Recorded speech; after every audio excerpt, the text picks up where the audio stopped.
तो बच्चों, मैं केशव पांडे आप सभी का हमारे YouTube channel PSC by Keshav sir में स्वागत है।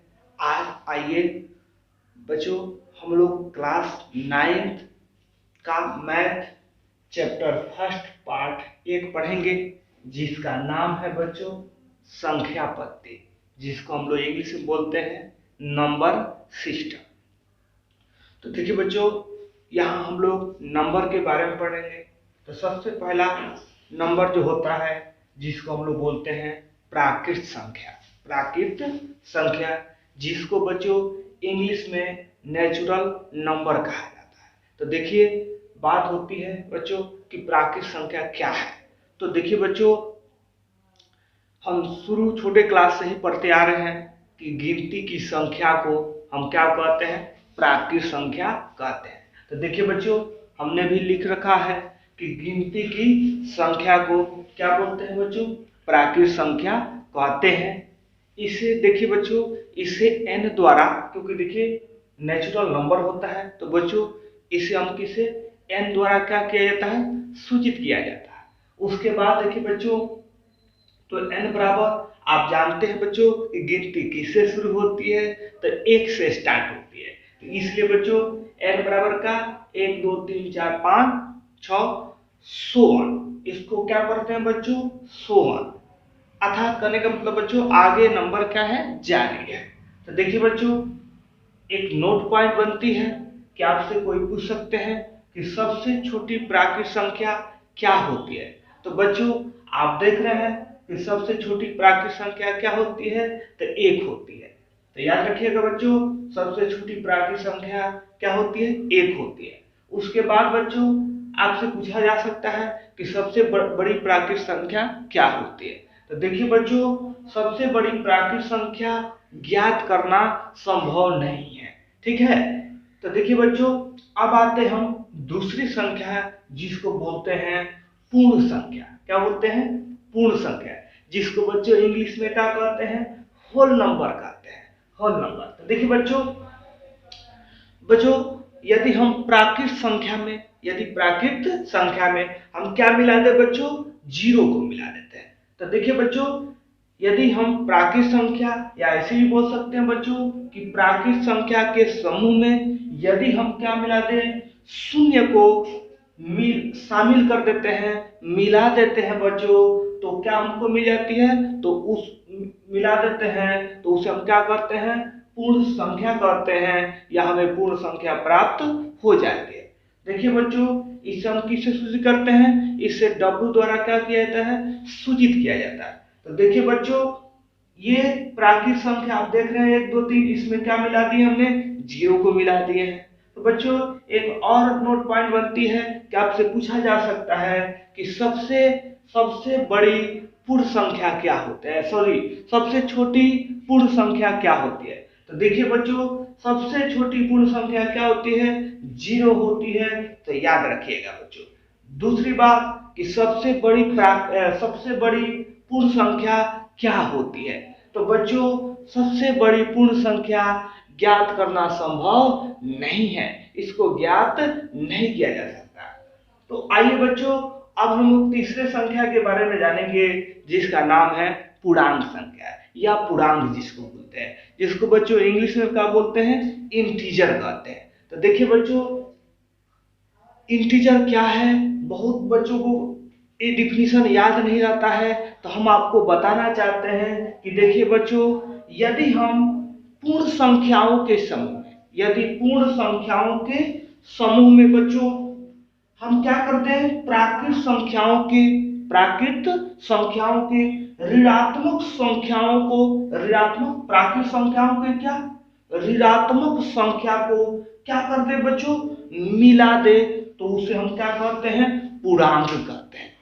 ध्यान दीजिएगा बच्चों कि यदि हम पूर्ण संख्याओं, देखिए बच्चों ये पूर्ण संख्याएं हैं, यदि हम पूर्ण संख्याओं के समूह में हम क्या मिला दे बच्चों, प्राकृत संख्याओं के ऋणात्मक संख्याओं को और मिला दे बच्चों, तो उसे हम क्या कहते हैं, पूर्णांक कहते हैं। देखिए बच्चों, पूर्णांक को हम I या क्या करते हैं, Z के द्वारा सूचित किया जाता है।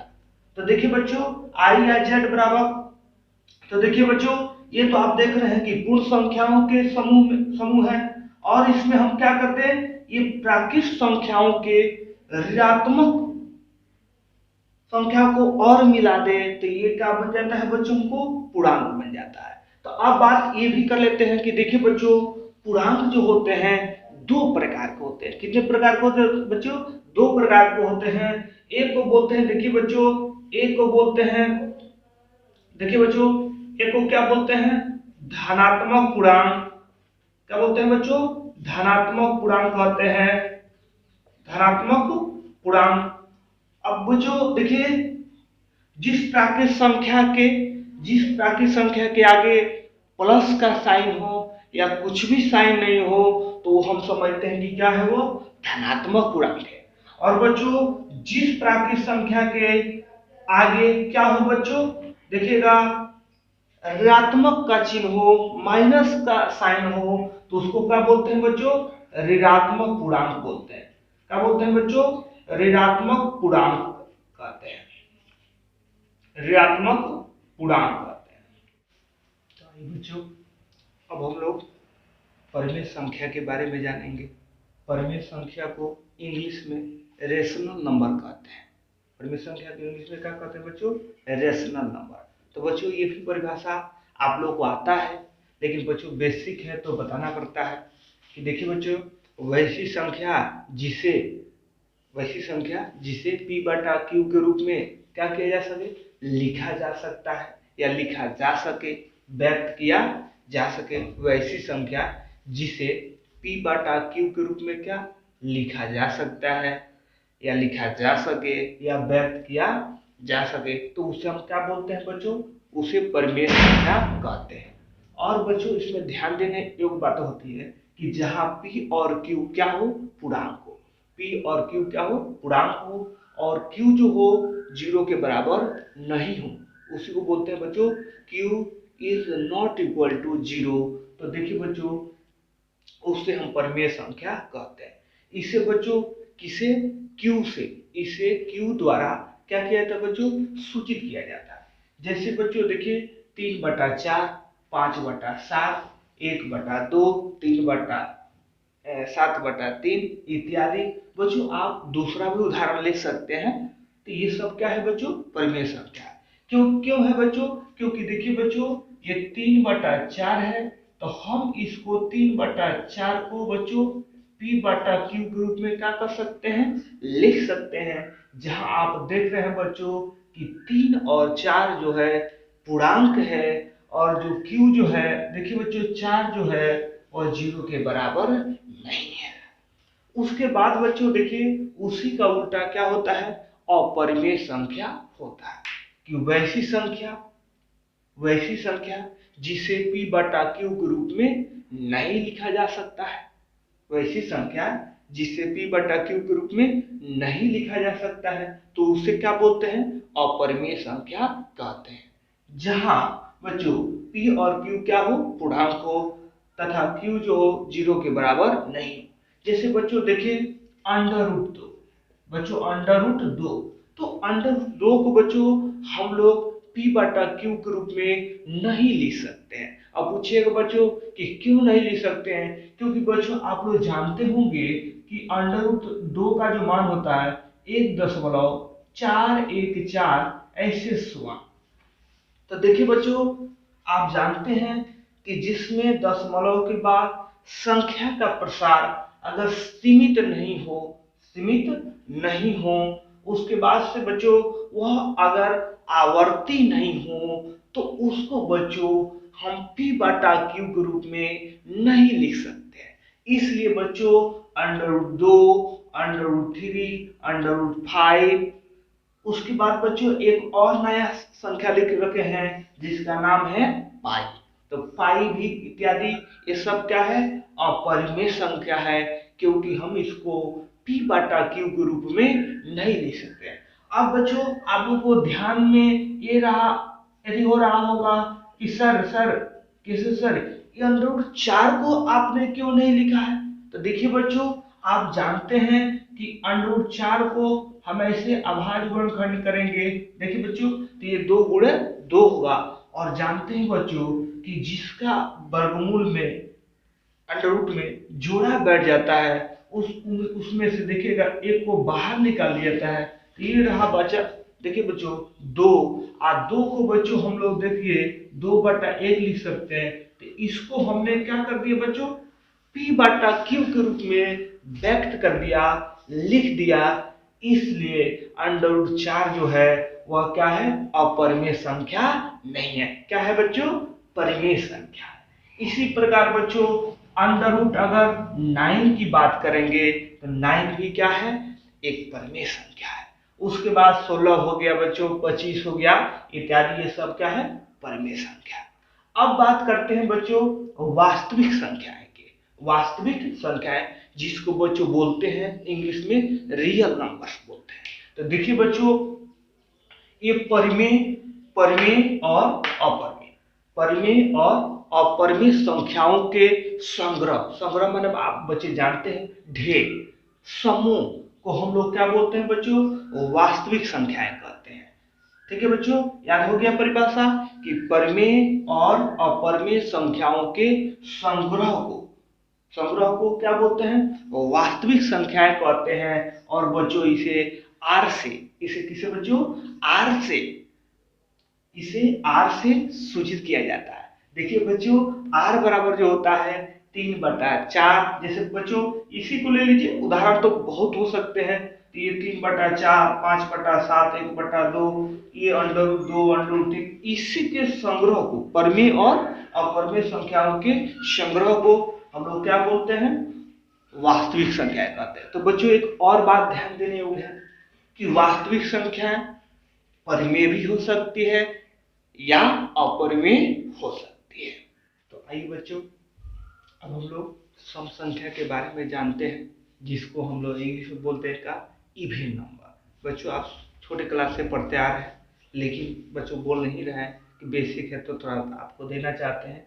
तो देखिए बच्चों सम संख्या को इंग्लिश में क्या बोलते हैं, इवन नंबर। वैसी प्राकृत संख्या, वैसी प्राकृत संख्या जो 2 से क्या हो जाए, वो जो 2 से पूर्णतः विभाजित हो। देखिए 2 से पूर्णतः, पूर्णतः मतलब क्या बच्चों, जो 2 से पूरी, आजकल तो पूरी नहीं चल रहा है, लेकिन जो 2 से पूरी क्या हो जाए बच्चों, विभाजित हो जाए, तो उसे हम क्या कहते हैं, या वो संख्या क्या कहलाती है, सम संख्या कहलाती है। जैसे बच्चों 2, 4, 6, 8 इत्यादि, ये सब क्या है बच्चों, सम संख्या। आप ऐसे भी बच्चों बोल सकते हैं कि जिस संख्या के इकाई के स्थान पर क्या हो बच्चों, 0 हो, 2 हो, 4 हो, 6 हो, 8 हो, तो वह बच्चों क्या कहलाएगी, सम संख्या कहलाती है। जैसे बच्चों परिभाषा पर आते हैं कि सर केशव सर आपने तो कह दिया सर कि जो 2 से क्या हो, पूर्णतः माने पूरी विभाजित हो, तो थोड़ा सा करके दिखाइए। तो आइए बच्चों जैसे 2 है, हम 2 में 2 से भाग देते हैं, तो देखिए 2 एकम 2।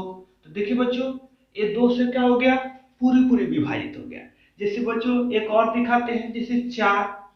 तो देखिए बच्चों हमने परिभाषा क्या पढ़ा कि वैसी प्राकृत संख्या जो 2 से क्या हो जाए, पूर्णतः करने का मतलब का कि पूरी विभाजित हो जाए, तो उसे हम क्या कहते हैं, सम संख्या कहते हैं। देखिए बच्चों 2 दूना 4, देख रहे हैं बच्चों ये 2 से पूरी विभाजित हो जाता है, तो इसको हम क्या बोलेंगे कि वैसी प्राकृत संख्या जो 2 से पूर्णतः माने पूरी विभाजित हो जाए, तो क्या कहलाती है, सम संख्या कहलाती है।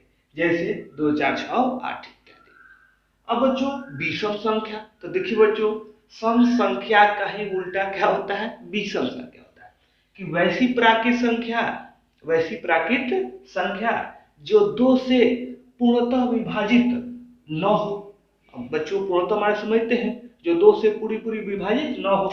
जैसे बच्चों लिखते हैं कि जैसे 60 को ले लेते हैं बच्चों, तो देखिए 2 तिहाई 6, देख रहे हैं बच्चों, तो पूर्णतः विभाजित नहीं है, देख रहे हैं बच्चों, शेष आ जाता है।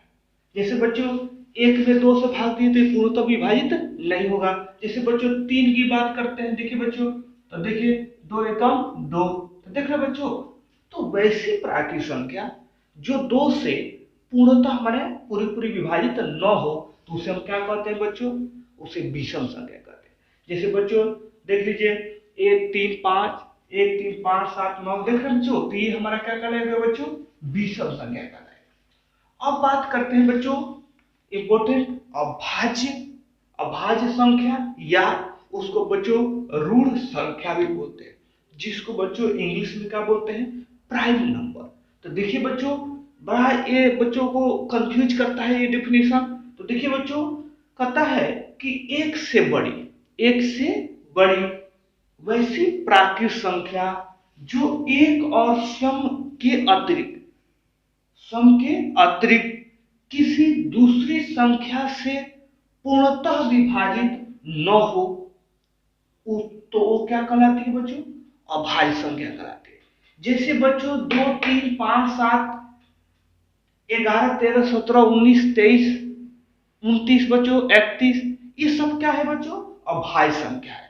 क्योंकि बच्चों देखिएगा ये एक से बड़ी वैसी प्राकृत संख्या जो एक और स्वयं के अतिरिक्त किसी भी दूसरी संख्या से पूर्णतः विभाजित न हो। जैसे बच्चों देखिए 5 को आप ले लीजिए, तो एक से बड़ी देखिए अब एक से बड़ी 2 से देते हैं तो ये 2 दूना 4, ये पूर्णतः विभाजित नहीं होगा एक से बड़ी प्राकृत संख्या से।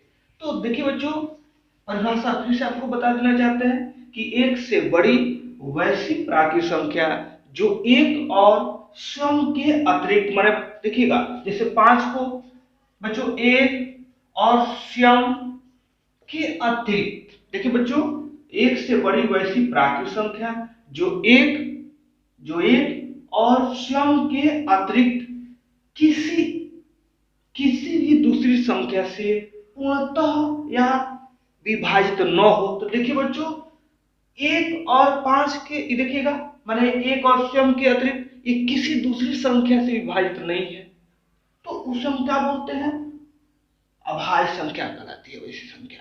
जैसे बच्चों 2 3 5 7 11 13 17 19 तो ये सब क्या है बच्चों, अभाज्य। आपको ये भी बता देना चाहते हैं बच्चों कि देखिए 1 से लेकर के 100 तक की संख्याओं में 1 से लेकर 100 के बीच 25 अभाज्य संख्याएं होती है। अब आते हैं बच्चों अभाज्य का उल्टा होता है भाज्य संख्या, या बच्चों इसी को हम लोग बोलते हैं क्या, यौगिक संख्या। बच्चों वैसी प्राकृत संख्याएं जो एक और स्वयं के अलावे किसी दूसरी संख्या से विभाजित हो, भी क्या हो, विभाजित हो, तो वो क्या कहलाती है बच्चों, भाज्य संख्या कहलाती है। जैसे बच्चों देखिएगा हम लोग एग्जाम्पल के तौर पर देखते हैं कि जैसे देखिएगा बच्चों यहाँ 4 को लेते हैं, तो देखिए बच्चों 4 जो है 1 से विभाजित है और स्वयं से विभाजित है। स्वयं के अलावे देखिए बच्चों स्वयं के अलावे किसी दूसरी संख्या से, तो किसी दूसरी संख्या क्या लेते हैं, ये 2 से भी विभाजित है, इसलिए क्या 4 का है बच्चों, भाज्य संख्या। जैसे आपको बात कर लेते हैं बच्चों 12 को लेते हैं बच्चों 12 को, तो देखिए बच्चों 12 में 12 1 से विभाजित है, स्वयं से विभाजित है। अब देखिएगा स्वयं के अलावे किसी दूसरी संख्या से, तो ये बच्चों 2 से भी विभाजित है, 3 से भी विभाजित है, 4 से भी विभाजित है। तो देख रहे हैं बच्चों ये 6 से भी विभाजित है। तो वैसी प्राकृत संख्याएं जो एक और स्वयं के अलावे किसी दूसरी संख्या से क्या हो, विभाजित हो, तो उसे हम क्या कहते हैं, वो भाज्य संख्या कहलाती है। जैसे बच्चों 4 6 8 9 10 12 14 15 ये सब क्या है, भाज्य संख्या है। उसके बाद बच्चों एक और इंपॉर्टेंट संख्याएं होती है जिसको बोलते हैं सह-अभाज्य संख्याएं। बच्चों कई बार एग्जाम में पूछे भी जाते हैं सह-अभाज्य संख्याएं। तो देखिए बच्चों जिन दो प्राकृत संख्याओं का महत्तम समापवर्तक जिसको बोलते हैं बच्चों हाईएस्ट कॉमन फैक्टर, जिसको हम लोग हिंदी शॉर्टकट में मौसा भी बोलते हैं, एचसीएफ भी बोलते हैं। तो देखिए एचसीएफ क्या हो, 1 हो, तो वे क्या कहलाती है बच्चों, सह-अभाज्य संख्याएं कहलाती है। जैसे बच्चों 4 5, तो देखिए बच्चों 4 5 तो इसका बच्चों जब मौसम निकालेंगे तो क्या आएगा, एक आएगा। एचसीएफ इसका महत्तम समापवर्तक आएगा, एक आएगा। 5 7 का भी निकालिएगा तो क्या आएगा, एक। तो ये सब क्या कहलाएगी बच्चों, 4 5 या 5 7 या 11 13 और भी उदाहरण हो सकते हैं बच्चों। ये सब क्या कहलाएगी, स्वाभाविक संख्या है। तो आशा करते हैं बच्चों कि ये पहला लेक्चर था क्लास 9 का, आप लोगों को समझ में आया होगा। अगर आया होगा तो जरूर कमेंट कीजिएगा, अगर अच्छा लगे तो लाइक कीजिएगा और अपने दोस्तों को शेयर कीजिए।